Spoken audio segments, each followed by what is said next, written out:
sacrifice à la croix. Merci. On va venir avec une reconnaissance ce matin. Je veux dire que grâce à toi, nous avons été rachetés, nous avons été justifiés. Je veux dire que grâce à toi, nous avons la liberté, parce que là où est l'esprit, la liberté, tu nous as cet esprit rempli de ton esprit. Pour que notre sacrifice est aussi grand que celui que tu as fait pour nous. Nous voulons te dire merci à travers ce chant.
Merci pour ce que tu fais dans ma vie.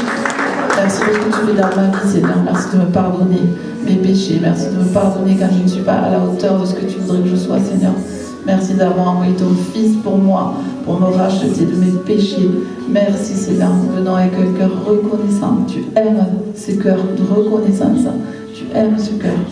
Merci, Seigneur. Oui, élevez nos voix. Élevez. Allez-y, élevez nos voix. N'ayez pas peur.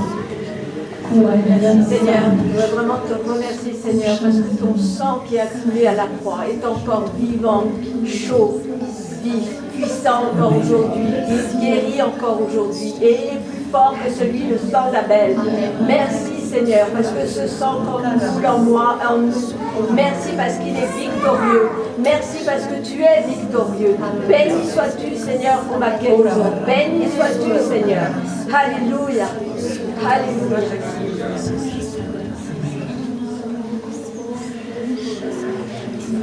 Merci Seigneur Jésus, parce que grâce à ton sacrifice à la croix, tu nous as rachetés auprès du Père. Merci Seigneur Jésus, parce que ton sang précieux nous purifie et nous sanctifie, Seigneur. Oh oui, c'est toi le chemin, la vérité et la vie, Seigneur Jésus. C'est toi notre bon berger qui nous conduit pas à pas, Seigneur. Oh oui, merci Seigneur. Merci Seigneur pour cette joie de nous connaître. Merci Seigneur pour cette joie de vivre les épreuves que nous vivons, Seigneur. Par ta grâce, Seigneur, nous sommes vainqueurs, plus que vainqueurs. Oh oui, merci Jésus. Merci Seigneur Jésus, ton nom précieux qui est au-dessus de tous les noms, qui est au-dessus de tous les noms, de toutes les maladies, de toutes les malédictions, de tout ce que l'ennemi veut faire contre nous, c'est pas possible, parce que c'est toi qui l'as vaincu à la croix il y a 2000 ans. Et nous sommes tes enfants, et rien de ce que l'ennemi prévoit contre nous, nos familles, ne peut avoir lieu, parce que c'est toi qui es notre rocher et notre bouclier, et nous nous attendons à toi en tout temps. Merci Jésus, alléluia, amen. Je voudrais vous apporter un petit témoignage que j'ai vécu personnellement et qui ne peut que dire oui, merci Seigneur d'un cœur reconnaissant. Alors je vais pas donner trop de détails. Au mois d'octobre, je me suis fait pirater mon compte de 4 500 €. Je n'avais absolument pas la liquidité pour combler. La première chose que j'ai faite, j'ai dit Seigneur, je pardonne le pirateur. Je lui pardonne. En tout, ça a duré 1 mois et demi. Et les premières semaines ont été difficiles. Et dans les premières semaines, j'ai appris à me confier au Seigneur, à ne pas lâcher la parole, à continuer de le louer, à continuer de prier. Et le Saint-Esprit a commencé à me parler. Pas tous les jours, mais il me donnait un mot. Accroche-toi. Laisse-moi faire. Et un dimanche, ici, dans la petite pièce derrière, il m'a dit « Ta joie et ta paix ne dépendent pas de ton compte bancaire, mais de moi seul. » À partir de ce jour-là, les 4 500 € n'avaient plus aucune importance pour moi. Je pouvais être remboursée, alléluia, je n'étais pas remboursée, alléluia. Cette situation m'a appris à lâcher prise. Ensuite, il a continué de me parler, parce que je voulais faire un crédit pour combler. C'est là qu'il m'a dit, laisse-moi faire. Après, il m'a dit, je pose les choses. Après, il m'a dit, je vais faire quelque chose de particulier. Et j'ai laissé faire. J'ai gardé ma foi en Christ. Donc, j'ai reçu un avis de la banque qui me dit, ben, nous sommes désolés, c'est de votre faute. On ne vous rembourse pas. Et par la foi, alors l'ennemi a essayé de me dévisser, on va dire ainsi, oui, tu obliges Dieu par ta foi, tu dis que tu veux voir la puissance de Dieu se manifester dans ta vie, mais par ta foi, tu veux l'obliger à te rembourser. Et je ne l'ai pas écouté, j'ai continué ce que l'Esprit m'a dit. Et le Seigneur a changé la situation en bien, il a remboursé intégral les 4 500 € par la foi. Ce que Dieu dit, il le fait. Il faut s'accrocher, il faut croire à ce qu'il dit, il faut le croire, ne pas se laisser déstabiliser par ce qu'il y a autour de nous. Et le Saint-Esprit parle. Quand on a une relation avec lui, il parle et il nous dit ce qu'il faut faire. Et je vous encourage vraiment. Gloire à notre Dieu. C'est vraiment merci d'un cœur reconnaissant à notre Seigneur. Amen. Nous allons reprendre ce chant. Et je pense que tous, vous avez un merci à donner à notre Seigneur. Déjà parce que ce matin, on est là, on est en bonne santé, on est là, on prie notre Seigneur. Je pense que vraiment, il faut le proclamer, ce merci. Donc on va reprendre ce chant.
Oui Seigneur, tu es vraiment sans limite.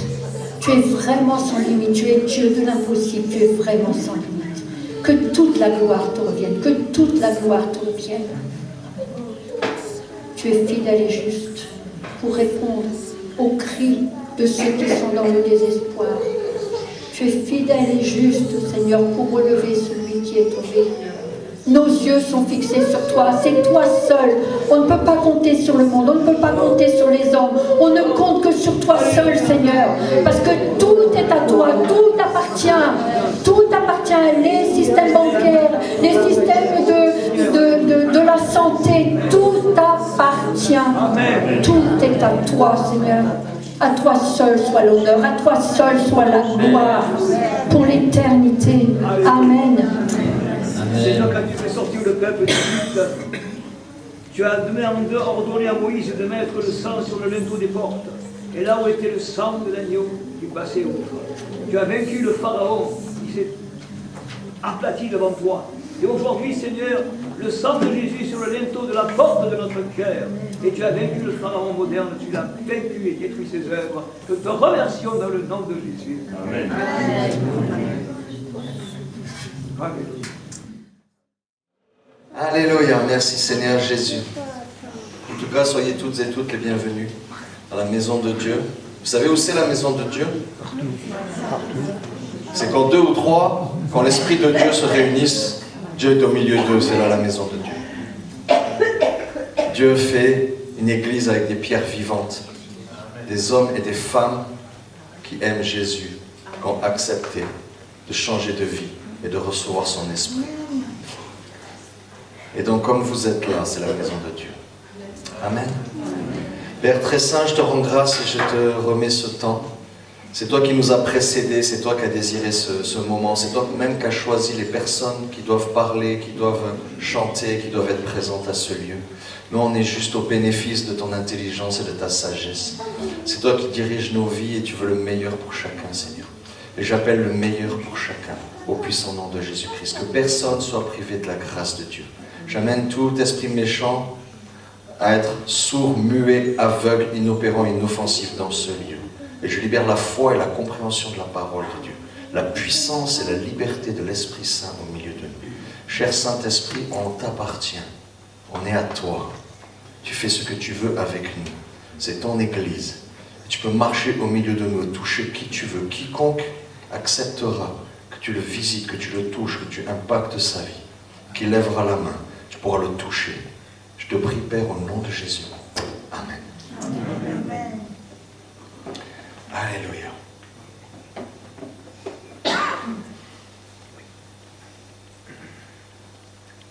J'ai un petit problème en ce moment, c'est que des fois la nuit, Dieu me réveille et me donne des passages, et c'est des passages que je ne comprends pas. Et je dis, pourquoi il me donne ça? Et puis quand je commence à réfléchir, ça me donne encore plus de problèmes, encore plus de réflexions. Et je dis, mais Dieu, c'est pas pour rien. Tu me réveilles la nuit à 3h, 4h, 5h du matin pour lire un passage, et je me retrouve devant une interrogation, c'est pas pour rien. Il y a quelque chose. Et ça crée en moi une faim et une soif d'en savoir plus. D'accord? Quand ça fait 25 ans que tu lis la Bible, que tu fais des partages bibliques, que tu l'enseignes aux autres, il faut savoir lutter contre cette espèce de piège de la chair qui te fait croire que tu sais, alors qu'en fait on ne sait rien. D'accord? Dieu est infini, ça va prendre l'éternité de vivre avec lui et de se régaler, de le découvrir, et c'est pas en lisant la Bible 25 ans qu'on va connaître Dieu. D'accord? Donc il y a toujours quelque chose à découvrir. Et voici ce que Dieu a mis dans mon cœur comme réflexion. Et c'est ce qu'il dit sur la venue de Jésus. Et sur un certain prophète qui a une certaine onction. Et dont il est dit qu'avant le retour de Jésus sur la terre pour établir son royaume définitif, cet esprit va être répandu sur l'Église et va agir au milieu des enfants de Dieu. Et je me dis, c'est quoi cet esprit? C'est quoi qui doit nous animer, nous saisir et transformer nos vies, transformer le monde autour de nous avant que Jésus revienne instaurer son royaume sur la terre? Alors voici ce que j'ai trouvé. D'abord, on va voir dans l'Ancien Testament qu'est-ce qui est annoncé et pourquoi cette réflexion.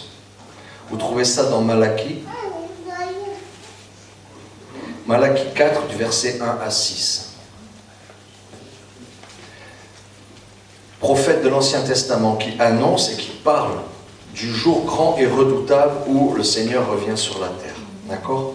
Pour l'instant, il est dans le ciel, il est assis sur son trône. Jésus est venu, il a démontré le Père, il nous a sauvés, il est remonté là-haut, il est assis sur un trône aussi, et il nous envoie son Saint-Esprit pour que le terrain soit préparé, Et quand le terrain est prêt, à un moment, le Père et le Fils, ils descendent et ils viennent s'installer sur la terre.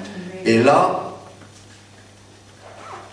soit c'est super bien, parce que tu t'es préparé, tu t'es aligné, tu dis « Alléluia », soit tu es un peu décalé, tu es un peu pas bien positionné, et un peu comme une petite pièce en bois qui doit s'emboîter dans un truc gigantesque en acier d'une tonne qui va descendre. Si tu n'es pas bien positionné, ça fait et il en manque un morceau. Et la Bible dit que ça ne va pas être bon pour certaines personnes. Donc je vous annonce juste ce qu'a annoncé Dieu à travers la bouche des prophètes dans l'Ancien Testament. Car voici le jour vient brûlant comme un four, et tous les orgueilleux et tous ceux qui pratiquent la méchanceté seront du chaume, et le jour qui vient les brûlera, dit l'Éternel des armées. De manière à ne laisser ni racine ni branche. Mais pour vous qui craignez mon nom, se lèvera le soleil de la justice, et la guérison sera dans ses ailes. Alléluia. Vous sortirez, vous prospérerez comme des veaux à l'engrais. Vous foulerez les méchants, car ils seront de la cendre sous la plante de vos pieds, au jour que je ferai, dit l'Éternel des armées. Souvenez-vous de la loi de Moïse, mon serviteur, que je lui commandai en Horeb pour tout Israël, des statuts et des ordonnances. Voici, je vous envoie Élie le prophète, avant que vienne le grand et terrible jour de l'Éternel. Il fera retourner le cœur des pères vers les fils, et le cœur des fils vers leurs pères, de peur que je ne vienne et que je ne frappe le pays de malédiction. Ça, c'est l'esprit d'Élie. Je me dis, ok.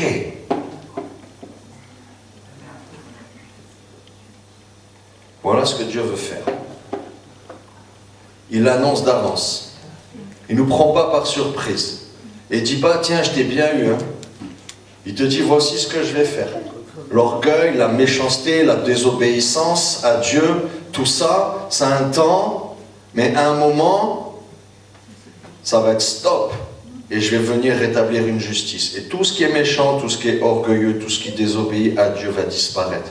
Parce qu'ils auront vraiment persévéré dans la désobéissance malgré tous les avertissements. Et ils n'auront pas été pris par surprise. Mais tous ceux qui aiment Dieu, ils vont dire, mais moi je veux échapper à ça. Moi je veux goûter ton amour. Moi je veux rentrer dans ton royaume. Moi je veux goûter les promesses. Je veux rencontrer ce sauveur qui fait que malgré que je sois aussi orgueilleux et aussi méchant que les autres, moi je ne sais pas pourquoi, il y a quelque chose dans mon cœur qui t'aime et je me demande comment je vais m'en sortir. Je ne suis pas meilleur que les autres, mais il y a quelque chose dans mon cœur qui aime Dieu, qui est attiré par Dieu. Et toi tu dis que je vais m'en sortir. Et je veux savoir comment ça se passe, je ne veux pas rater ça. Il y a une transformation qui doit se produire, et je ne veux pas rater ça.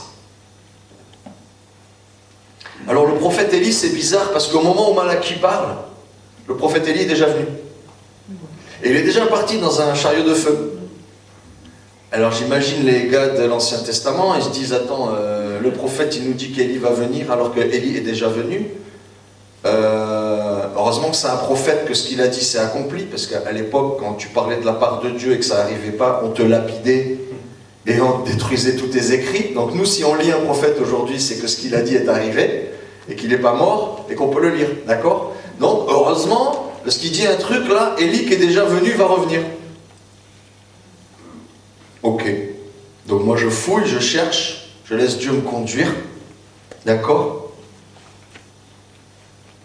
Et je tombe dans Matthieu, au chapitre 11, au verset 13. Et là, c'est Jésus qui parle. Je me dis, tiens, ça m'intéresse. Parce que lui, au niveau compréhension de la parole de Dieu, c'est lui la parole de Dieu. Donc il est au courant de ce qu'elle dit. Et il dit, tous les prophètes et la loi ont prophétisé jusqu'à Jean-Baptiste. Et si vous voulez le comprendre, c'est lui qui est l'Élie qui devait venir. Que celui qui a des oreilles pour entendre, entende. Alors quand Jésus te dit un petit truc comme ça, tu sais, que celui qui a des oreilles pour entendre, entende, tu sens que tu n'as pas trop bien compris, mais que c'est important que tu comprennes. Genre, j'ai dit un petit truc en passant, discretos, en parabole, que personne ne comprend, mais il va quand même falloir que tu comprennes parce que c'est très, très, très important. Alors je me dis, c'est quoi ce truc important? Je veux pas le rater, ce truc important. Je veux pas le rater. Jésus dit de Jean que parmi les hommes nés de femmes, c'est le plus grand serviteur de Dieu, le plus grand prophète. Cet homme-là, attends, Élie, il a quand même prié pendant 3 ans et demi, il ne pleut plus. D'un coup, il dit, je prie qu'il pleuve, il se met à pleuvoir, quoi. Il y a un fleuve en crue, il prend son manteau, il le pose, le fleuve s'ouvre en deux et il marche à terre comme ça, à sec. Tu te dis, bon, Élie,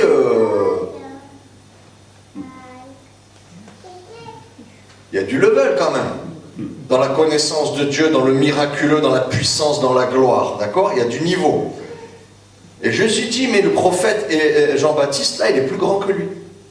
Il a reçu l'esprit d'Élie, une onction spéciale. Et c'est le plus grand des prophètes. Et je me dis, mais c'est quoi ce truc? Comment Élie, si vous regardez la Bible, Jean-Baptiste avec l'onction d'Élie faisait quoi? On va le lire tout de suite. Pour moi, rien d'extraordinaire. Hein? Dans Luc, chapitre 3, versets 2 en 6. La parole de Dieu fut adressée à Jean, fils de Zacharie, dans le désert. Il alla dans tout le pays des environs du Jourdain, prêchant le baptême de repentance pour la rémission des péchés, selon ce qui est écrit dans le livre des paroles d'Ésaïe le prophète. Ah. C'est la voix de celui qui crie dans le désert, préparez le chemin du Seigneur, aplanissez ses sentiers, toute vallée sera comblée, toute montagne et toute colline sera abaissée, ce qui est tortueux sera redressé, et les chemins raboteux seront aplanis. Et toute chair verra le salut de Dieu. Ça, c'est le travail de Jean-Baptiste. Donc le gars, il est avec un manteau de poil de chameau. Même à l'époque, c'était pas trop la mode. Une ceinture de cuir, pour pas qu'on voit en dessous, pour bien serrer la tunique. Il vit dans le désert. Il mange des sauterelles, du miel sauvage qu'il trouve, et il boit l'eau du Jourdain ou l'eau des rivières. Ça, c'est sa vie, à ce gars-là. Donc tu le vois déjà, t'as pas envie de le suivre. Sauf que ce gars, quand il parlait, tout le monde voulait le suivre. Étonnant. Et il disait, repentez-vous, Dieu arrive, son royaume arrive, changez de vie. Je fais un baptême d'eau, moi, pour que vous montriez à Dieu que vous voulez vraiment changer. Vous n'êtes pas capable. C'est impossible d'obéir à la loi de Dieu. C'est impossible d'être saint, c'est impossible d'être parfait tout le temps, chaque seconde. Mais, si tu montres à Dieu que tu veux vraiment changer dans ton cœur, et que tu t'engages à changer, et que tu le démontres publiquement, et confesser leurs péchés publiquement, et se faisaient baptiser dans l'eau, alors tu vas échapper à la colère de Dieu. Étonnant. Parce que cet homme a une telle onction que Dieu l'a choisi, lui, pour faire quelque chose avec une telle puissance que Jésus, qui était dans le 3e ciel, qui devait traverser le 2e ciel, où est Satan et une partie du monde des ténèbres, et le 1er ciel, qui est le monde que nous connaissons, il y a un homme sur cette terre-là qui a parlé, qui a fait un message, qui a prié, qui a prophétisé, qui a crié, qui a jeûné, qui a offert sa vie pour qu'il se passe quelque chose, qui est un chemin qui se ferait entre le 3e ciel, le trône de Dieu, pour que Jésus puisse descendre, traverser les lieux célestes et venir s'incarner dans un petit enfant. Le monde invisible s'est manifesté dans le visible. Le Dieu très saint qui était assis sur son trône est venu au milieu des hommes, parmi tous les hommes. Et c'est écrit que Dieu a envoyé un prophète pour que ça se passe. J'arrive pas à imaginer la puissance qui est libérée dans la manière de prier de cet homme. Ou quand il commence à prier et à prêcher, le ciel s'ouvre et Dieu descend. Il est dit que cet esprit a été envoyé pour préparer la venue de Jésus. Et les prophètes annoncent que cet esprit va venir sur l'Église pour annoncer le deuxième venue de Jésus. Il est venu en agneau, en serviteur souffrant, payer le prix pour les pécheurs. Il va revenir en lion rugissant, en roi de gloire, rétablir le royaume sur la terre. Et je me dis, Seigneur, c'est quoi cette onction? On la veut, cette onction, on veut la comprendre, cette onction. C'est quoi le travail? C'est quoi qui marche? C'est quoi qui fait que le règne de Dieu vient sur la terre? C'est quoi qui fait que Dieu qui est dans le ciel au milieu d'un... et que nous on est dans un monde pécheur au milieu du monde pécheur, c'est quoi qui fait qu'il arrive à venir au milieu de nous? C'est quoi qui prépare le règne de Dieu sur la terre?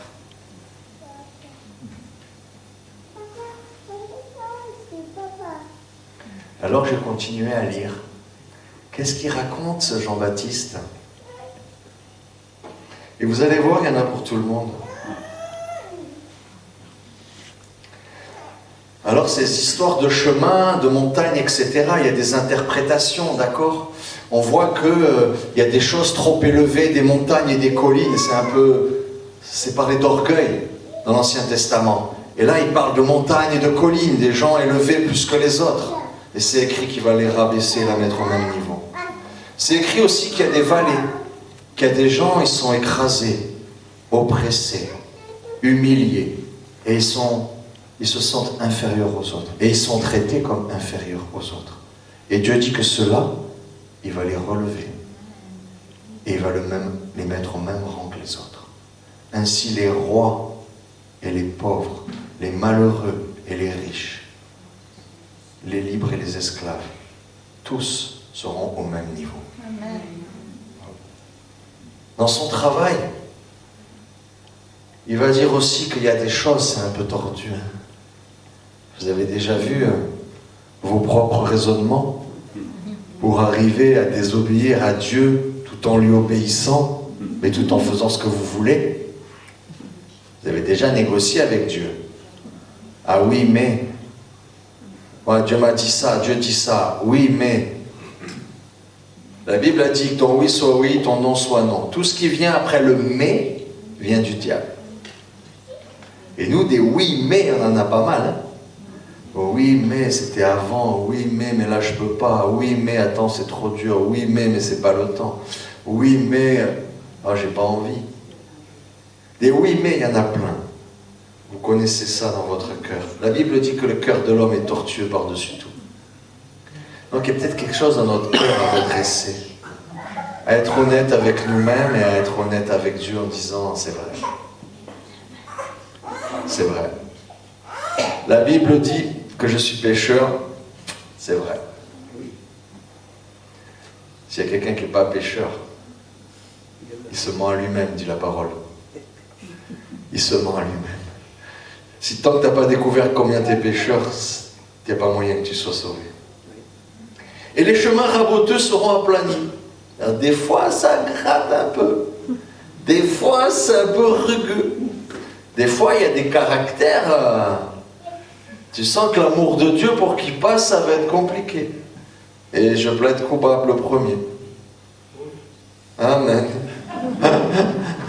Tu te dis, waouh, le caractère de Christ, des fois, à peine on te bouscule, on prend ta place, comment t'es énervé, on t'a pas encore torturé, mis sur une croix, hein. D'accord? Tu vois comment tu t'énerves quand on te pique un truc? Tu te dis, waouh, le caractère de Jésus, il n'est pas encore formé, là. Comment la puissance de Dieu va être libérée? Comment le canal va être assez lisse pour que l'onction de Dieu glisse et atteigne les autres? Si mon canal à moi, il est tout cabossé, tout tordu, tout bouché, avec plein d'obstacles, Tu sais, tu reçois la gloire de Dieu, alléluia, tu es visité, tu tombes à terre en larmes, tu es guéri de 42 maladies, tu ressors, tu pries pour quelqu'un, et tu as reçu 3000 litres d'huile, tu prends, et il y a une goutte qui coule de ta main. Tu fais, qu'est-ce qui se passe, Seigneur? Tu as dit des fleuves. Des fleuves, la parole de Dieu en nous va donner des fleuves. Pas des gouttes, des fleuves. Ok? Donc il y a quelque chose à préparer et Dieu nous dit, je vais te préparer ça. Je vais préparer ça dans ton cœur, je vais préparer ta vie comme ça.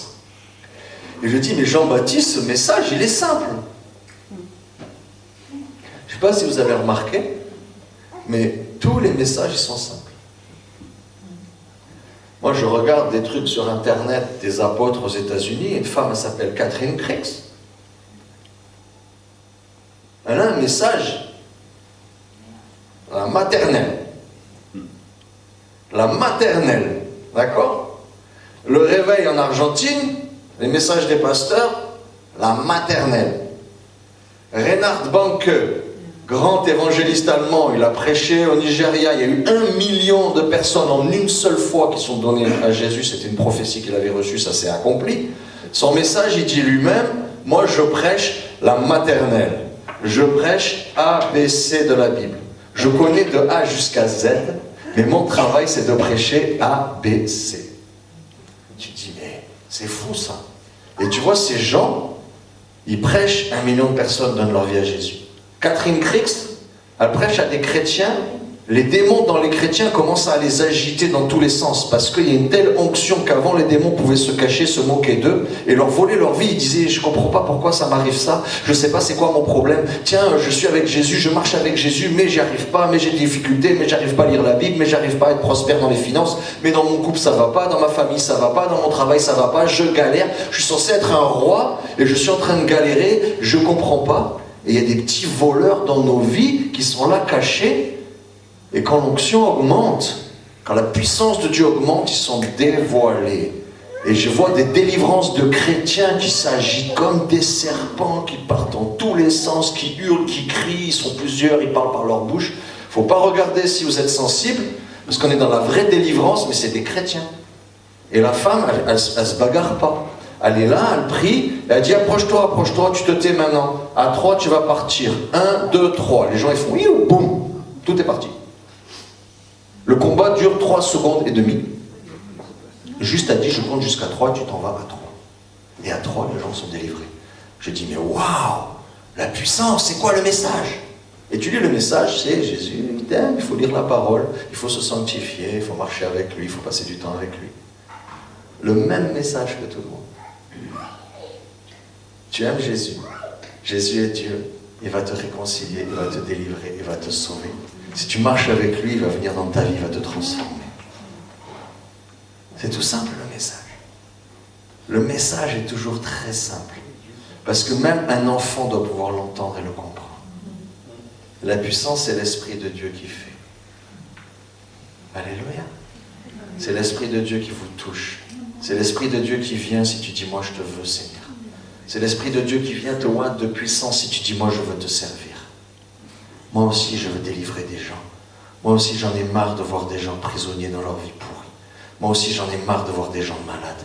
Moi aussi j'en ai marre de voir les ténèbres et le mal gagner tout le temps partout autour de moi. J'en ai marre, je veux que le règne de Dieu soit là. Un règne de paix, de justice et de vérité. Je veux travailler à ça. L'onction de Dieu vient. Et ton message va être simple. Jésus-Christ est le Fils de Dieu. Il est mort sur la croix pour tes péchés. On l'a enseveli. Il est ressuscité au 3e jour. Il a été souverainement élevé à la droite de Dieu. Alléluia. Alléluia.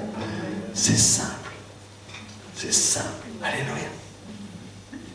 Alors je continue à écouter Jean-Baptiste et je dis, mais Jean-Baptiste quand même, Seigneur, donne-moi des indices quand même.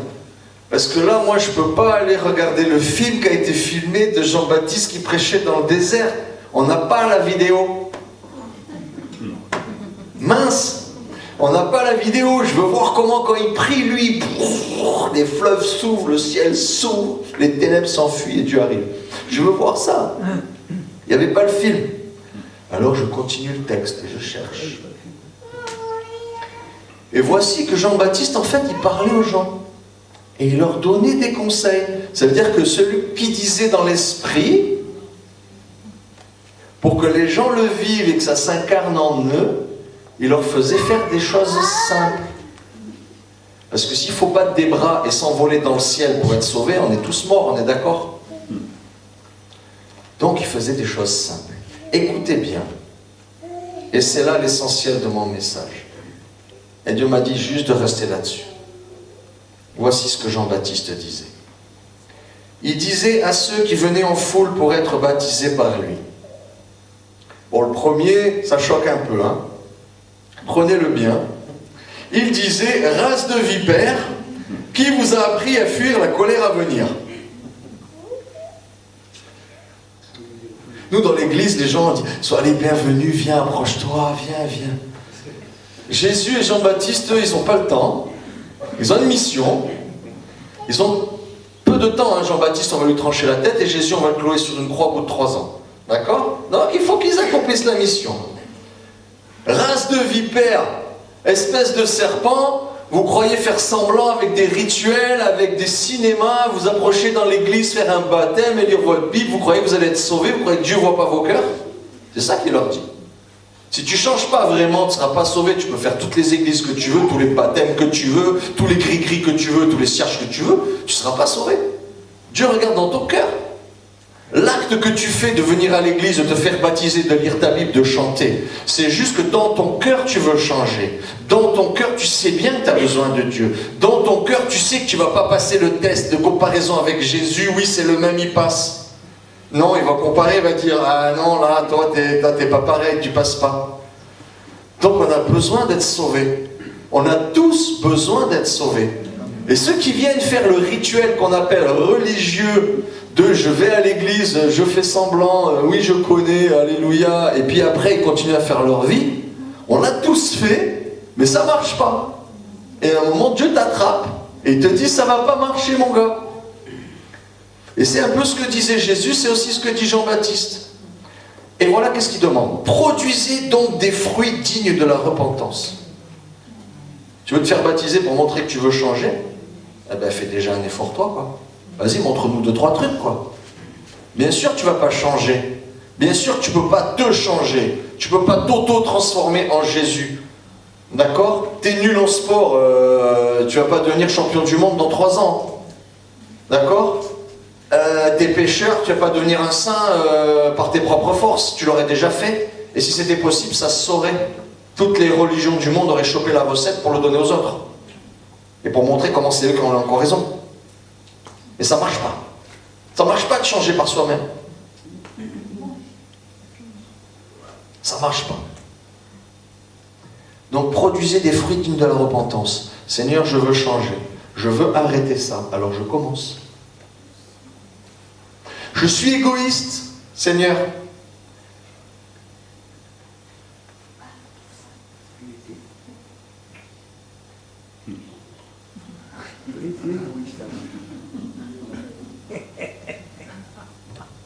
Je commence une petite piécette. Je ne m'intéresse pas aux autres. Bah, je vais aller dire bonjour à mon voisin quand même. Il faut que je fasse quelque chose qui montre à Dieu que j'ai envie de changer. Dieu ne vient pas dans mon corps me posséder et me faire faire des choses comme Jésus. Pour ceux qui parlent en langue, vous savez que Dieu n'a pas attrapé votre bouche pour vous faire parler de force. C'est vous qui avez commencé à parler. Et puis du coup, il y a un truc qui est sorti avec des syllabes bizarres. Et puis à chaque fois que vous priez, c'est les mêmes syllabes ou des choses qui se ressemblent. Tu dis, tiens, c'est une sonorité d'une langue que je ne connais pas. C'est un peu... Et puis il y a des mots qui se rajoutent. Mais si vous vous taisez, eh ben, il ne se passe rien. Parce que l'esprit du prophète est soumis au prophète. L'esprit de Dieu est soumis à l'enfant de Dieu. Dieu règne dans le ciel, et sur la terre, il a dit, c'est l'homme qui règne. Je lui donne l'autorité. C'est pourquoi nous devons prier. Sinon, Dieu ferait sans nous. Je te donne le don du Saint-Esprit, mais si tu n'ouvres pas ta bouche, il n'y a rien qui sort. Je te donne le pouvoir de guérir les malades. Si tu n'imposes pas les mains, il ne se passe rien. Donc si toi tu ne commences pas par la foi à commencer quelque chose, ce Dieu-là qui veut venir ne va pas pouvoir agir. Vous savez, quand tu sèmes un peu, Dieu multiplie. Mais si tu sèmes rien, je peux déjà te garantir, sans être prophète, c'est quoi ta récolte? D'accord? Il y a un petit garçon, il est venu, tout le monde flippait, ils étaient 5000, qu'est-ce qu'on mange, qu'est-ce qu'on mange, qu'est-ce qu'on mange? Lui, il avait 5 pains, 2 poissons, il a dit, ben, moi, j'ai pas grand-chose, mais Seigneur, ben, moi, je veux participer, moi, je veux marcher dans ce projet, moi, je suis avec toi, Seigneur. Moi, j'y crois, ce que j'ai, je le donne. Et il a donné ses 5 pains et ses 2 poissons. Et vous savez quoi? Ça a été multiplié, 5000 personnes avec leurs femmes et leurs enfants, ils ont mangé. Juste un petit garçon. Alors personne ne savait quoi faire. Même pas les disciples savaient quoi faire. Mais quelqu'un a semé quelque chose. Ok. Il continue. Produisez donc des fruits dignes de la repentance et ne vous mettez pas à dire en vous-même, nous avons Abraham pour père. Bon, nous, on n'a pas Abraham pour père dans la chair. D'accord? Abraham, c'est le père de la foi. Mais on pourrait être, je sais pas, de descendance juive et dire comme je suis juif, c'est bon. Je suis descendant d'Abraham, c'est bon. Mes parents sont chrétiens, c'est bon. Je suis né dans un pays chrétien, c'est bon. Ma mère va à l'église, c'est bon. J'ai rencontré Jésus il y a 25 ans, c'est bon. Ça marche pas, ça. Ça marche pas non plus, ça. Parce qu'il dit, je vous le déclare, de ces pierres, des cailloux qui sont par terre, Dieu peut susciter des enfants à Abraham. Ceux qui se vantent dans la chair, Dieu, la chair, il en fait ce qu'il veut. Ça n'a aucune valeur. La chair et le sang n'héritent pas le royaume de Dieu. Tu peux être fils de pasteur, arrière-petit-fils de pasteur, arrière-petit-fils de pasteur depuis 10 générations. Tu n'as ton pas à faire. Dieu te voit toi. Tu es tombé, comme dirait le pasteur Jean Brunet, je suis né entre 2 pages de Bible. Eh bien quand même, tu dois faire ton chemin et rencontrer ton Dieu. Et tu dois faire ton pas. Écoutez ce qu'il rajoute. Déjà même la cognée est mise à la racine des arbres. Tout arbre donc qui ne produit pas de bons fruits sera coupé et jeté au feu. Là, il est en train de dire comment ça va se passer. Dieu déjà, il sort sa hache et il veut une récolte. Et il sème et il attend que ça pousse. Et quand ça pousse et que ça donne des bons fruits, des fruits dignes de la repentance, ça veut dire des vrais changements de cœur et des comportements qui reflètent un vrai changement de cœur. Alors là, l'arbre il donne du fruit, c'est bon. L'arbre qui ne va pas donner de fruits, de quelque dénomination qu'il soit, de quelque religion qu'il soit, quelle que soit sa famille, sa descendance, l'arbre qui ne donne pas de fruits sera coupé et jeté au feu.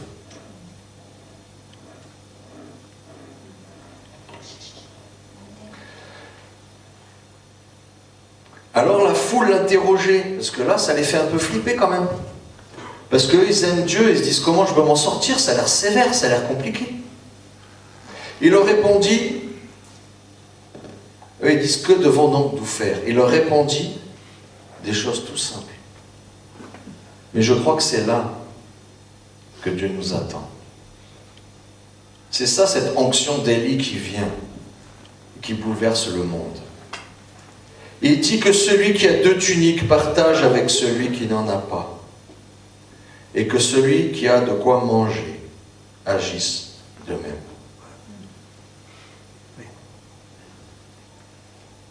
C'est tout simple. C'est tout simple. On est tous en train de demander à Dieu, je veux plus. Et je veux plus. Et je veux que mon entreprise elle marche. Et je veux que mes enfants réussissent. Et que je sois heureux dans mon couple. Et je veux guérir. Et je veux plus d'argent. Et je veux plus de ceci. Et je veux plus de cela. Et Seigneur, moi je veux ça. Et moi je veux ça. On l'entend très bien, je le dis tout le temps, je vais le répéter. Quand on vous dit glorifiez Dieu, rendez gloire à Dieu, dans un temps de prière. Ça commence, merci Jésus, t'es merveilleux, alléluia, merci que tu fais ça pour lui, merci que tu fais ça pour moi, merci que tu t'occupes de ça, merci que tu me donnes ça, merci que tu me donnes ça. Et la liste des courses, ça commence à faire, je fais, oh, c'était le moment pour lui ça. C'est le moment où tu lui dis merci, c'est pas le moment où tu le gonfles avec tes problèmes. C'est d'abord tu l'accueilles bien.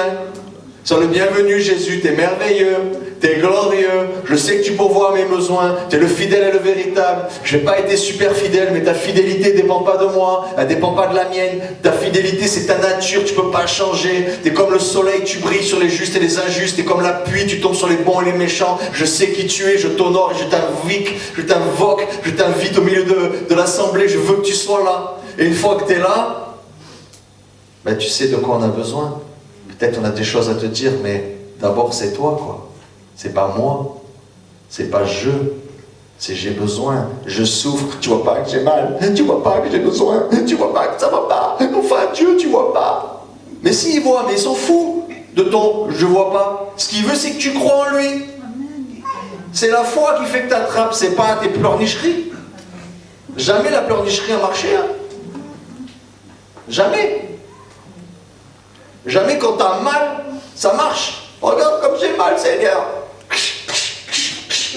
Exauce-moi. Ça marche pas non plus. Il veut que tu aies foi, tu crois. Tu crois que c'est ton papa, que le ciel est à toi, que tu peux y aller, tu n'as même pas besoin de frapper, tu rentres, tu dis c'est quoi qui est prévu pour moi, Seigneur? Une guérison, la Bible a dit c'est ça. Elle est où, Seigneur? J'ai une guérison pour moi, elle est où? Elle est où dans ta maison? C'est où le stock des guérisons? Ah, voilà, le trésor, ça c'est le trésor, il y a de l'or pour moi. Ah, je reviendrai quand j'aurai besoin d'argent. Ça c'est quoi ça? Oh, de l'onction, je reviendrai quand il faudra que j'aille prêcher. Oh, c'est quoi ça? Ah, des organes, il m'en fallait un neuf. Merci pour ma guérison, Seigneur. Je prends par la foi, je rentre à la maison. Et là, Dieu ne te dit pas t'es un voleur, il te dit bravo. Tu as compris que tu étais un de mes enfants. Est-ce que toi, tu es tes enfants, tu demandes la permission pour aller au frigo? Là, il a besoin de se mettre à genoux et de jeûner 40 jours, ton fils, pour que tu lui donnes à manger. Ceux qui ont des enfants, excusez-moi. Dès j'ai faim, bah, tu jeûnes 40 jours. Il est mort. Il ne te demande plus rien après, c'est sûr. Hein. Ah, t'es plus embêté. Hein. Non, mais c'est vrai. Dieu veut qu'on le saisisse par la foi. Mais il veut qu'on s'aime. Nous, on va chercher pour nous. Et c'est humain, j'accuse personne, c'est notre nature, elle est comme ça. On veut la protection pour nous, on veut la bénédiction pour nous, aller un peu pour les autres quand même, mais l'entourage proche, des gens qu'on aime bien, ou des gens très très lointains qu'on ne connaît pas. Oh, la faim dans le monde, oh, la guerre, Seigneur. Le truc complètement trop vaste, que tu sais pas, que c'est facile. D'accord? Mais demandez pour servir Dieu et pour commencer à semer pour établir des choses du royaume de Dieu sur la terre. C'est vachement plus dur. Ça demande plus de maturité. Et je l'ai déjà enseigné. C'est qu'il y a des choses qu'on veut recevoir, qu'on ne recevra que quand on servira Dieu pour les autres. Et c'est là. Moi, ma plus grosse guérison, la puissance de Dieu qui m'a le plus guéri, c'est quand j'ai prié pour que quelqu'un soit guéri. Et là, j'ai compris, j'ai fait waouh. Quand tu donnes, tu reçois plus que quand c'est toi qui demandes. C'est fou ça. Le principe de Dieu fonctionne. Le souci, c'est qu'on a des problèmes, on retombe sur notre nombril. Moi. Et ça, c'est le piège.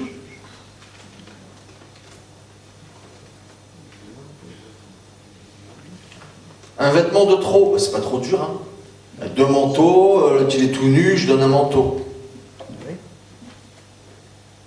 Ça va. On n'en est pas à ressusciter des morts. Tu donnes ton manteau, tu en as 2.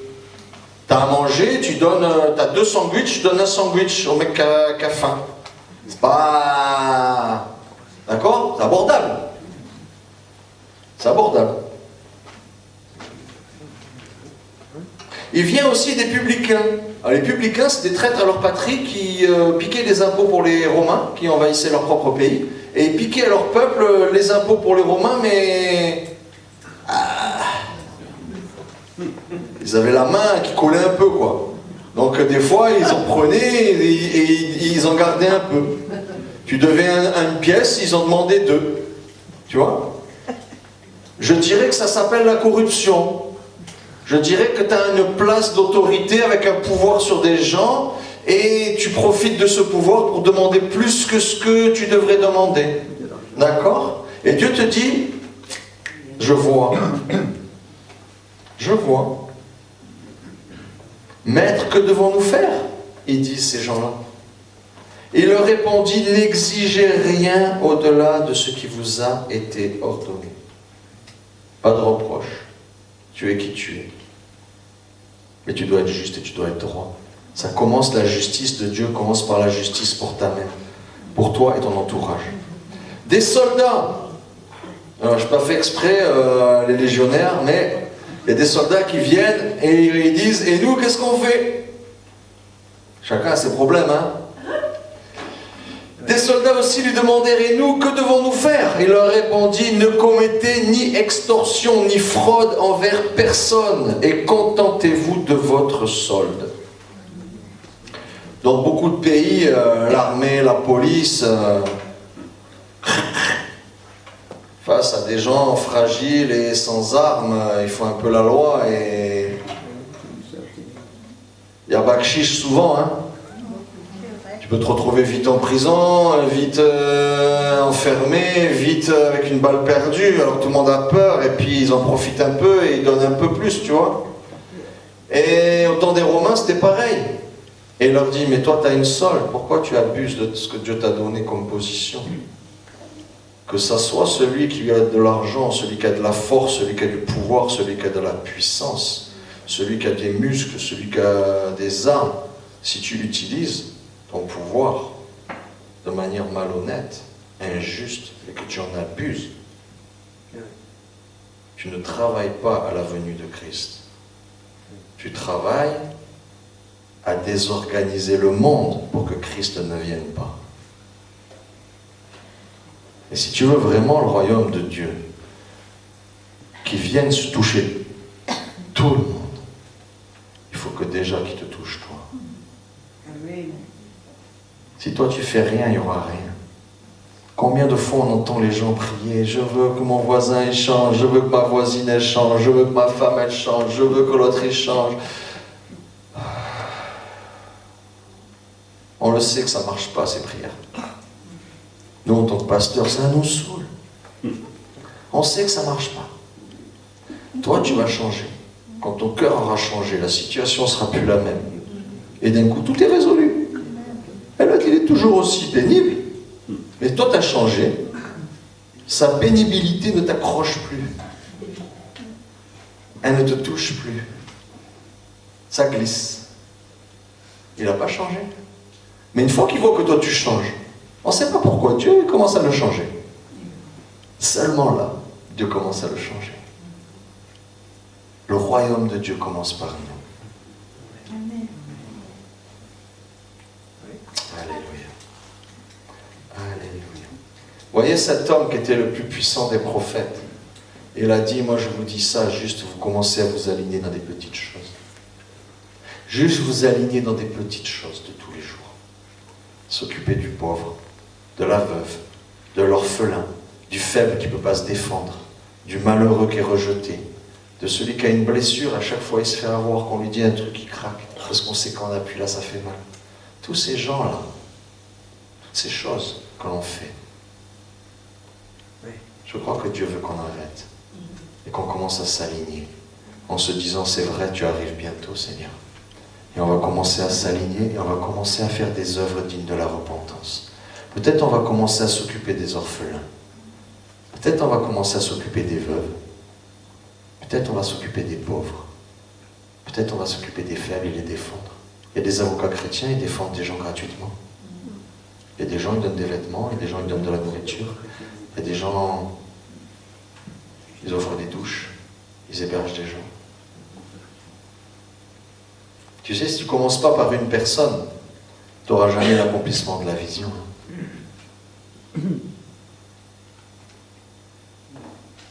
Si Dieu t'a montré que tu vas faire de grandes choses, il va y avoir la gloire de Dieu. et qu'à chaque fois que Dieu te demande quelque chose, tu dis non, ça c'est trop nul, je ne le fais pas, j'attends la gloire, c'est que tu n'as pas compris comment ça marche. La gloire que tu as vue va commencer par la petite chose que Dieu te demande.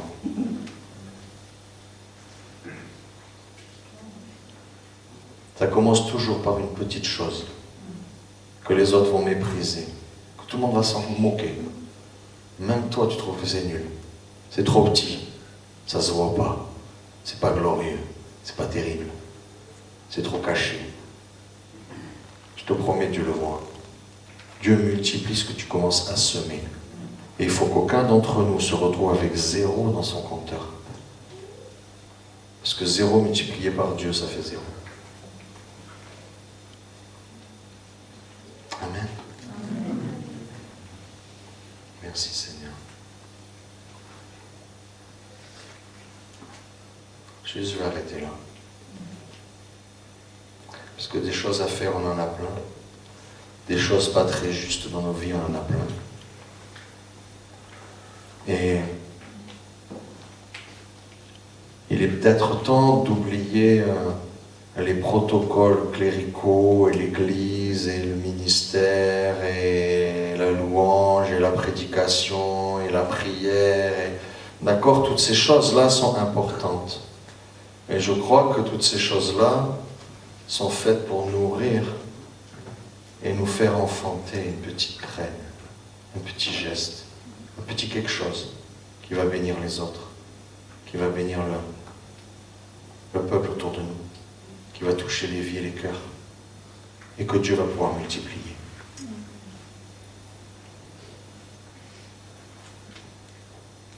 Et Eddie Baker, elle a accueilli un orphelin. Et c'était pas glorieux, hein? C'était un petit gamin. Et Dieu a multiplié. Maintenant, son orphelinat, il compte 7000 enfants. 7000 enfants.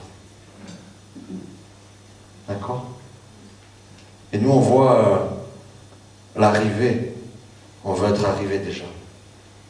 Et à chaque fois que Dieu te dit sème, sème, sème, non, on dit non, je ne peux pas, non, je ne veux pas, non, c'est trop dur, non, j'y arriverai pas.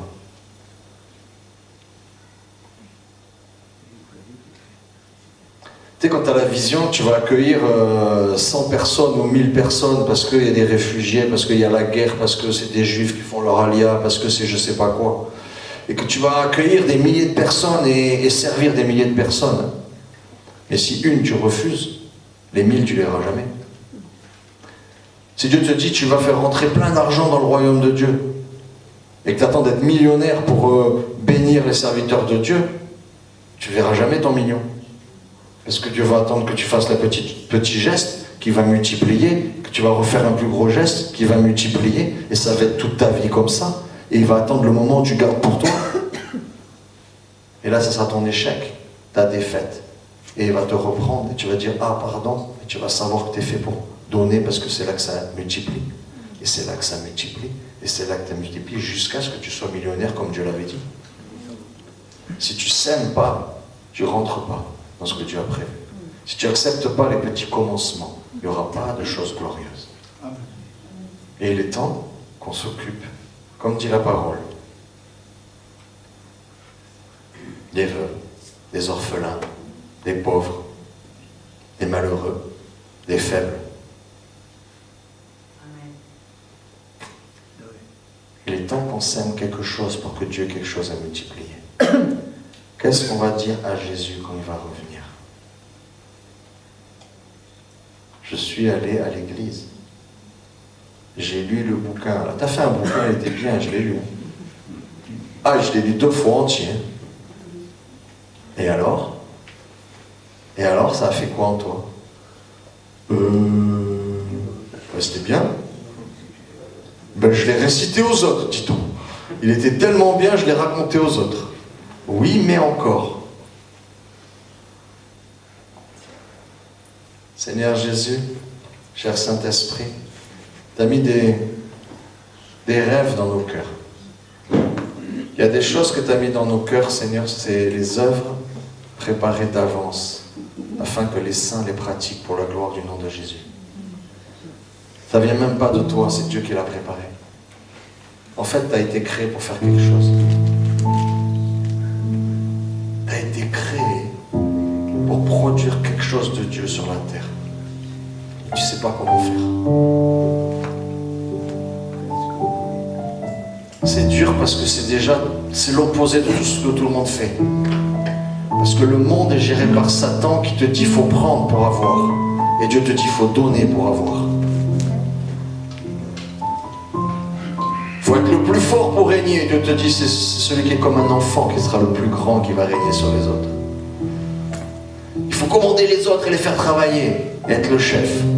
Et Jésus te dit, celui qui sert les autres et qui est l'esclave des autres, c'est le plus grand dans mon royaume, il a une place près de moi. Tout est inversé dans le royaume de Dieu. Alors c'est dur, parce que ça s'oppose au royaume de Dieu. C'est pourquoi on ne peut pas faire des grandes choses tout de suite, parce que c'est trop en opposition. Mais ta petite chose que déjà tu sais que tu n'arrives pas à la faire, tiens-toi-y. Qui a à cœur les enfants? Qui a à cœur les personnes âgées? Qui a à cœur les malades? Qui a à cœur les maisons de retraite? Qui a à cœur les hôpitaux? Qui a à cœur les chefs d'entreprise, les banquiers? Des gens qui ont des milliards, ils perdent 1 million, ils se suicident. Alors qu'il y en a, ils ont 40 € pour vivre par mois et ils vivent. Qui a à cœur de toucher des gens qui ont besoin d'être touchés par l'amour de Dieu? Et de faire quelque chose, un petit quelque chose. Que tu crois que ça vient de toi, c'est ton petit effort. Mais c'est ton pain et ton poisson que tu donnes à Dieu.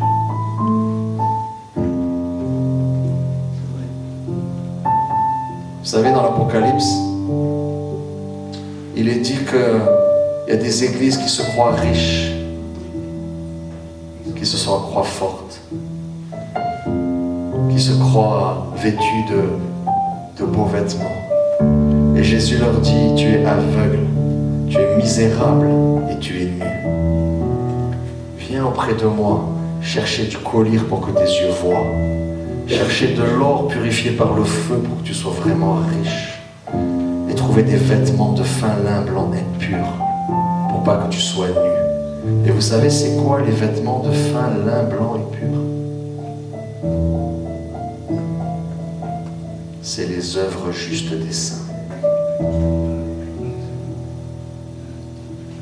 Les choses que tu vas faire parce que tu l'as à cœur pour Dieu, pour rétablir la justice, pour faire le bien, que Dieu va multiplier. Et ton petit bout de tissu va devenir un vêtement qui aux yeux de Dieu va te faire revêtu du plus beau vêtement.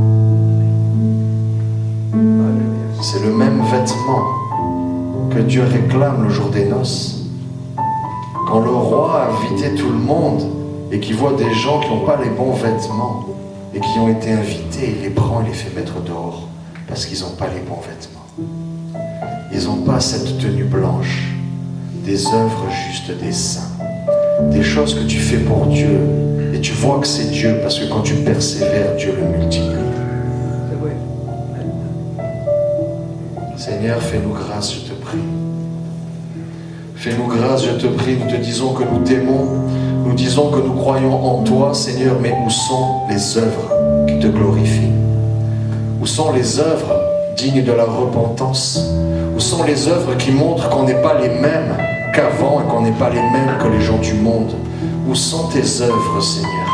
Quand on nous demande une petite aide et qu'on ne sait pas le faire, alors qu'on veut faire beaucoup pour toi et être glorieux. Seigneur, fais-nous grâce. Fais-nous grâce. Fais-nous grâce. Seigneur, montre-nous là où on n'est pas droit. Montre-nous nos vallées et nos montagnes, Seigneur. Ce qui doit fléchir le genou et s'humilier devant toi. Seigneur, moi j'aime quand je suis en costume et en cravate et que je me mets à plat ventre, que je me mets à genoux. Seigneur Jésus, parce que c'est l'opposé. C'est l'opposé de ce monde. C'est l'opposé de l'orgueil. C'est l'opposé de la gloire. C'est Dieu qui est Dieu et nous on n'est rien. On a besoin de s'humilier devant lui. Seigneur, on a besoin de nous humilier devant toi. Que nos montagnes et nos collines fléchissent le genou devant toi parce qu'on ne sait pas faire ce que tu fais. Seigneur, on a besoin aussi d'être comblés dans nos vallées, Seigneur. Combien on est faible, combien on se sent minable dans certains domaines et on croit les autres tellement plus élevés que nous. Et on a besoin d'être relevé par Dieu. Combien notre cœur est tortueux. Combien on est comme des serpents allant à droite et à gauche juste pour ne pas faire ce qu'il faut faire. Juste pour ne pas obéir à la parole de Dieu, Seigneur. Combien on trouve d'excuses pour ne pas obéir à la parole de Dieu, Seigneur. Je te demande pardon, Seigneur, pour toutes ces fois où notre chemin n'est pas droit, Seigneur, et on perd les autres et on se perd soi-même. Et Saint-Esprit, pardon. Pardon pour tout ce qui est rugueux et t'attriste. Pardon pour les mauvaises paroles, les mauvaises pensées. Pardon pour le mauvais comportement. Pardon pour l'égoïsme. Seigneur, certains disent que tout ce qu'on fait pour nous-mêmes, on l'aura perdu. Et tout ce qu'on fait pour les autres, c'est ça qu'on retrouve au ciel. Seigneur, ne nous laisse pas nous perdre. Nous qui nous disons chrétiens, nous qui disons croyants, nous qui nous disons tes enfants, ne nous laisse pas être sans œuvre, sans force, sans véritable changement, sans véritable impact dans ce monde. Je te prie, Seigneur, que chacun puisse semer son petit caillou, donner son petit pain, son petit poisson. Le temps est venu où tu vas multiplier tout ce qu'on va te donner, Seigneur. Moi, je te prie à genoux, Seigneur, que personne soit privé de la multiplication de ce qu'il veut te donner. Que ce soit en offrande, que ce soit en œuvre, que ce soit en accueil, que ce soit en invitation, que ce soit en bénédiction, que ce soit en cadeau, que ce soit juste d'être plus honnête, de respecter les ouvriers, de respecter les clients, de ne pas utiliser la force face aux faibles, pas utiliser le pouvoir et l'autorité face à ceux qui sont en dessous. Accorde, Seigneur, de t'honorer par des vrais gestes d'amour.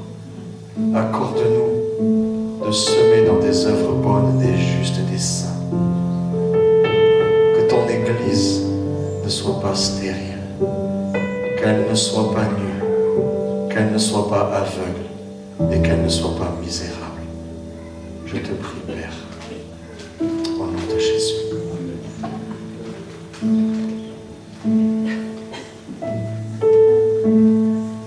Parlez-lui. C'est vous et Dieu. Vous savez, quand on va mourir et qu'on va être devant lui, il n'y aura personne. Il n'y aura que nous.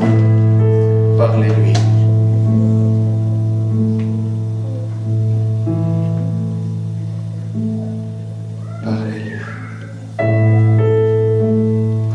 Peut-être tu t'es un peu éloigné de Dieu.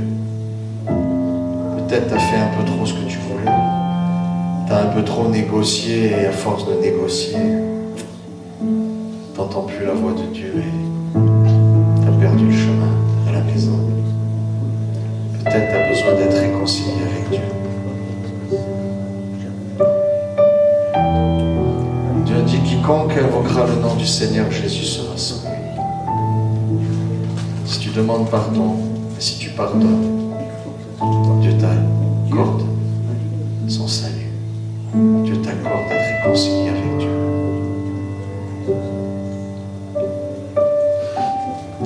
Peut-être tu as envie de semer, mais tu voudrais que Dieu vienne multiplier.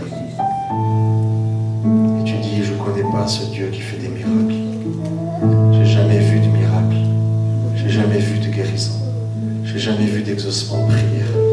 Est-ce que moi aussi j'ai droit? Est-ce que moi aussi je peux servir Dieu? Est-ce que moi aussi je peux faire des choses sans être sur une estrade? Je peux faire quelque chose dans ce monde et Dieu va le multiplier, l'onction va venir et des miracles et des prodiges et des guérisons vont s'opérer. Toi aussi Dieu est appelé à servir Dieu. L'onction n'est pas que pour les pasteurs. L'onction est pour les enfants de Dieu qui veulent le servir.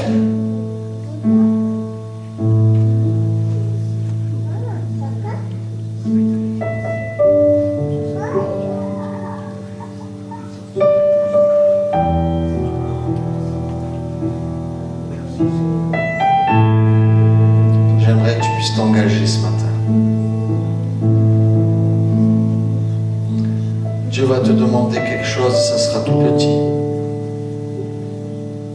N'aie pas peur, ça sera tout petit. Il va te demander un petit pas de foi, une petite œuvre, un petit quelque chose. Un petit accueil, un petit repas, une petite offrande, un petit sourire, un petit coup de téléphone, un petit quelque chose, tu sais pas.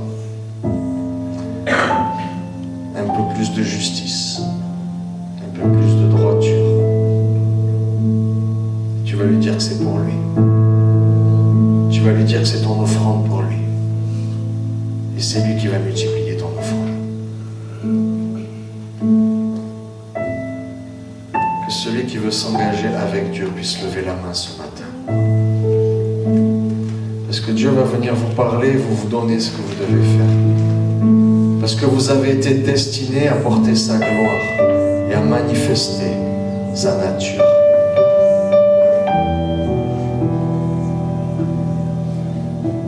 Lève bien haut, que Dieu te voie. Seigneur, tu vois chacun ici présent. Je te prie, Seigneur, que tu puisses les bénir, que tu puisses les encourager, que tu puisses les fortifier. Seigneur Jésus, Seigneur Jésus, Chocarte caro de solo bro de suta, corte camarana massaï de belkia, route caro de solo de le Saint-Esprit, viens, je te prie, saisis tes enfants, saisis ton peuple, remplis-les, coule sur eux, coule sur eux, coule sur eux, que cette huile coule sur eux maintenant, que cette huile coule sur eux maintenant. Aucun de nous, on n'y arrivera par nos forces, Seigneur, mais on est d'accord pour marcher avec toi. On est d'accord pour marcher avec toi, Seigneur Jésus. On veut faire ce petit pas de foi, ce petit rien pour Dieu. Ce truc qui va le bénir. Oh Jésus, Seigneur Jésus, à toi l'honneur et la gloire, à toi la louange, à toi l'adoration. Tu vois ton peuple, Seigneur. Tu vois ses bras levés, Seigneur Jésus. Je te les confie chacun pour leur part. J'appelle ta grâce et ta faveur au nom de Jésus-Christ de Nazareth. Au nom de Jésus de Nazareth. Amen. Merci Saint-Esprit. Alléluia. Alléluia.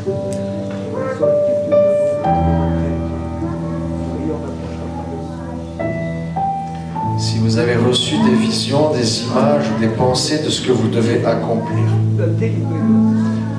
vous pouvez venir le partager, on priera pour ça. On priera que Dieu multiplie. Parce que je crois que ça va aller très vite. Je crois que ça va aller très vite. Alléluia.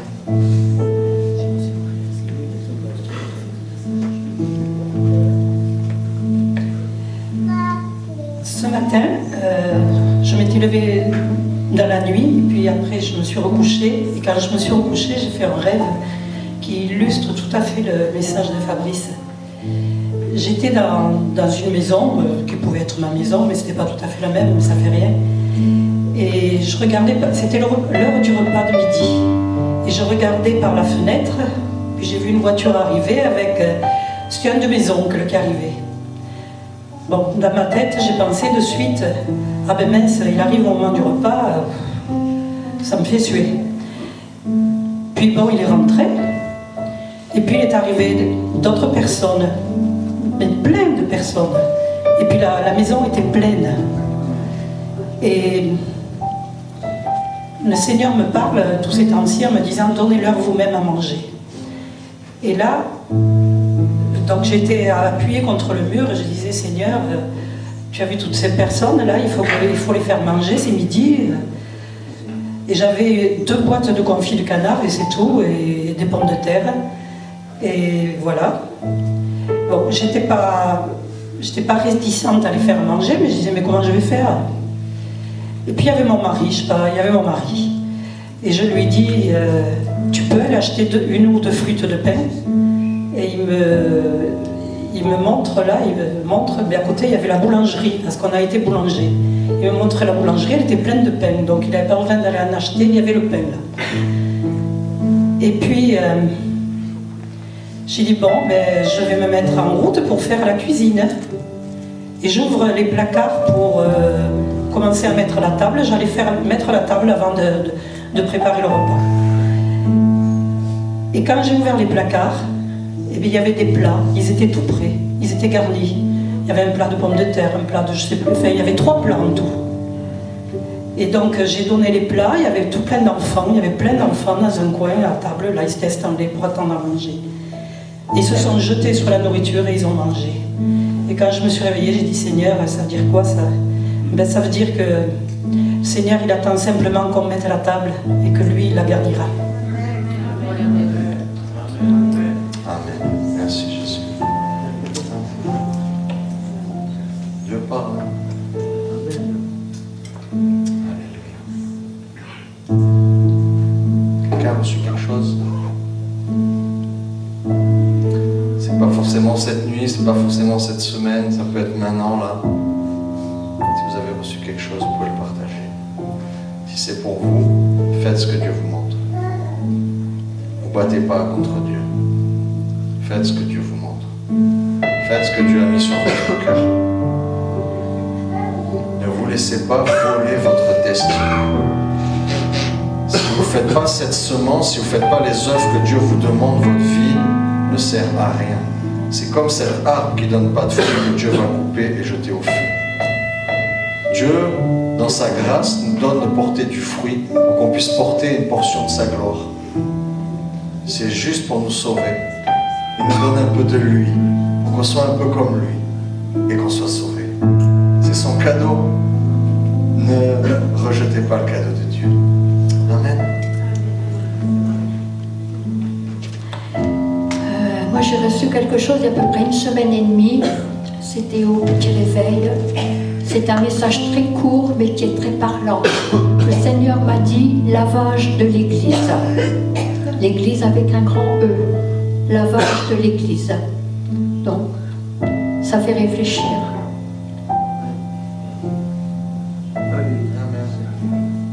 Il faut se préparer, Jésus revient bientôt. Alléluia.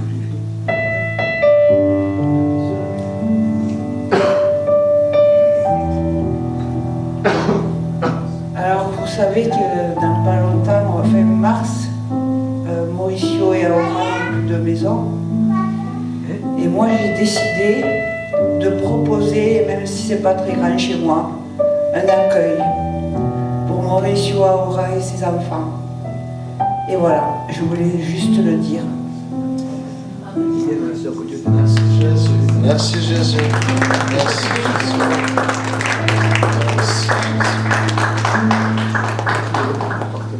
Merci Jésus.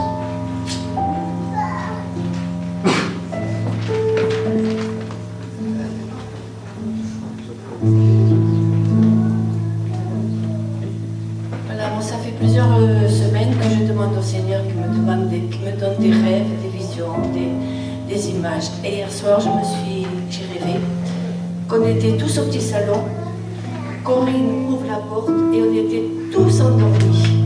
On était tous appuyés sur nos mains en train de dormir. Et elle arrive en train de crier, mais qu'est-ce que vous faites là? Il faut se réveiller, il faut se bouger. Il y a plein de choses à faire, c'est pas le moment de dormir. Réveillez-vous. On s'est tous réveillés. Et on s'est tous regardés en disant, mais pourquoi on dort? C'est pas le moment de dormir. Et voilà, j'ai rêvé que ça. C'est pas le moment de dormir. Ça, c'est l'esprit de mort.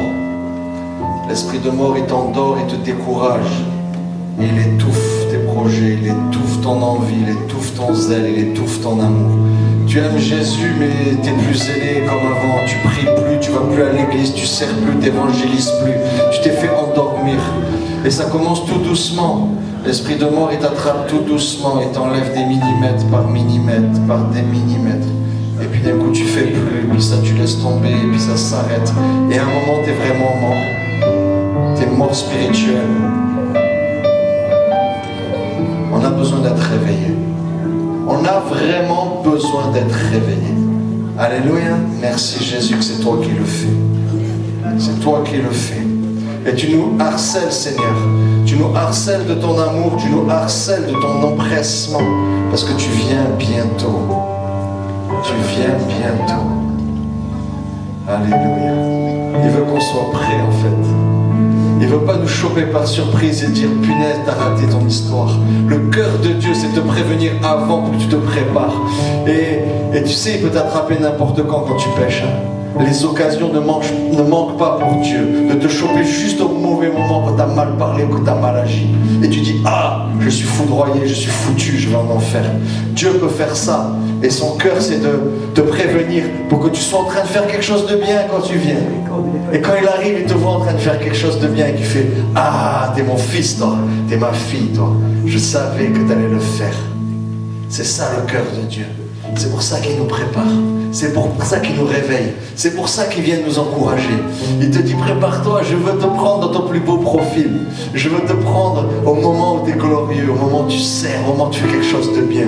Au moment où quand tu vas me voir, tu n'auras pas honte de me voir.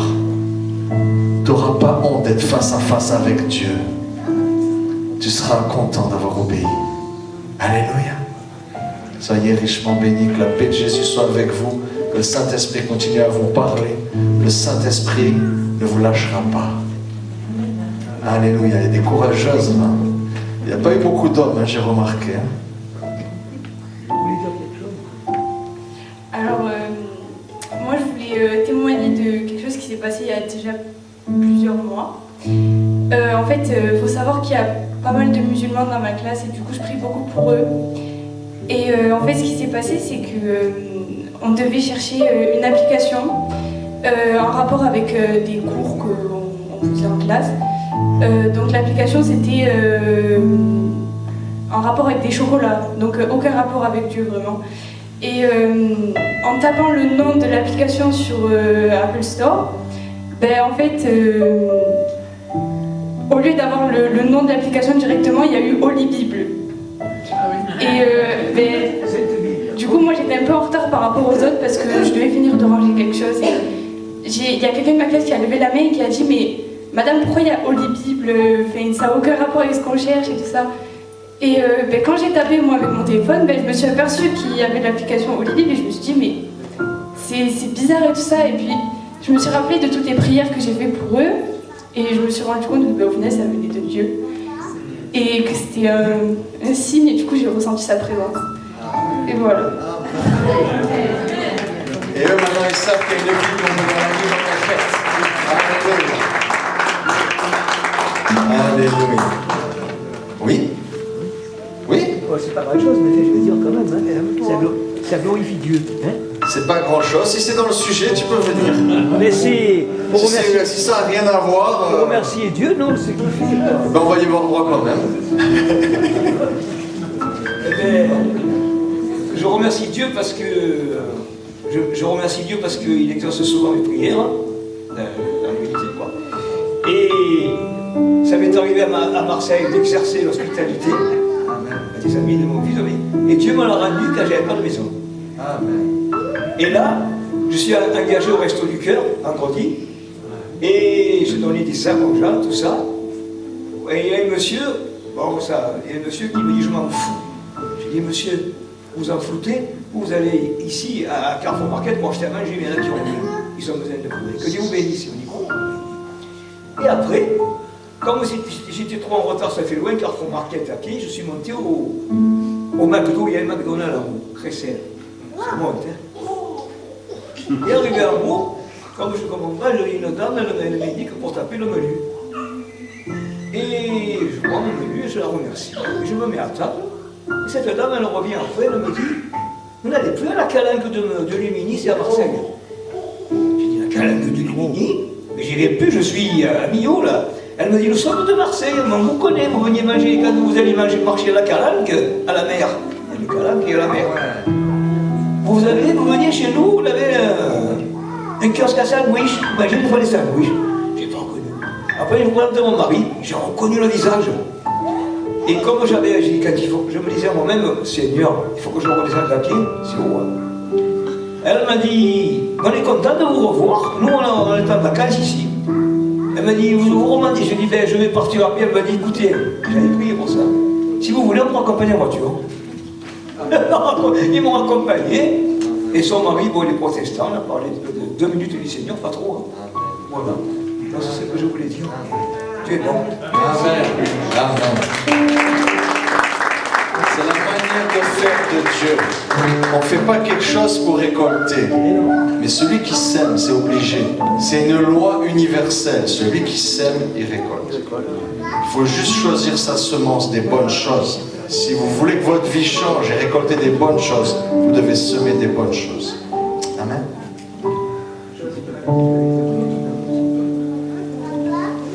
Alors moi, je vais vous raconter quelque chose, ça date de vieux, mais aujourd'hui j'ai une petite réponse pourquoi en fait ceci m'est arrivé. Je pense dans ma nature que j'ai toujours été quelqu'un qui aide. C'est dans ma nature. Je l'ai raconté à Fabrice vendredi, mais ça fait un moment que ça me trotte. Et il y a 15 jours, quand j'étais avec mes sœurs à Avignon, cette histoire d'amende, j'avais envie de témoigner et de dire mais moi ça m'est arrivé. Parce qu'on doit dire, mais attends, Dieu ne met pas des amendes. Mais si. Et là, aujourd'hui, j'ai eu ma petite réponse de ce qui m'est arrivé.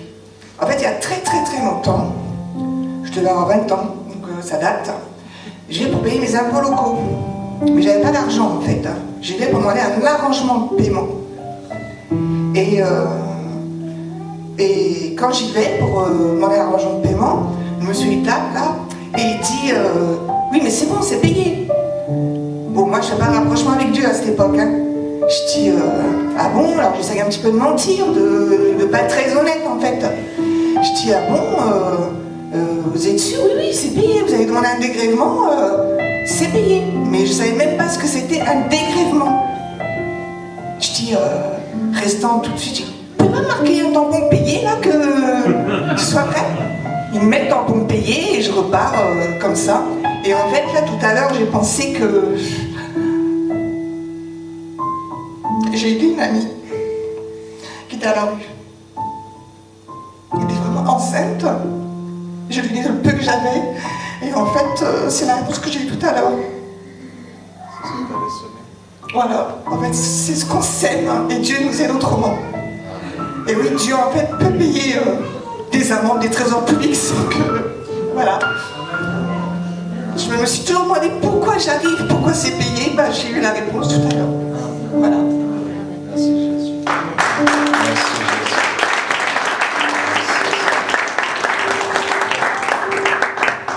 Dieu est vivant. Alléluia. Merci Jésus. D'autres partages? Alors je vous bénis dans le nom de Jésus. Passez un très bon dimanche. Que Dieu continue à vous parler. Bientôt, ceux qui ne se sont pas levés, vous allez vous lever et vous allez venir raconter ce que Dieu fait. Les petites semences, comment Dieu les a multipliées. Les grandes choses que Dieu a fait avec votre petit poisson, avec votre petit bout de pain. Amen. Que le Seigneur vous bénisse.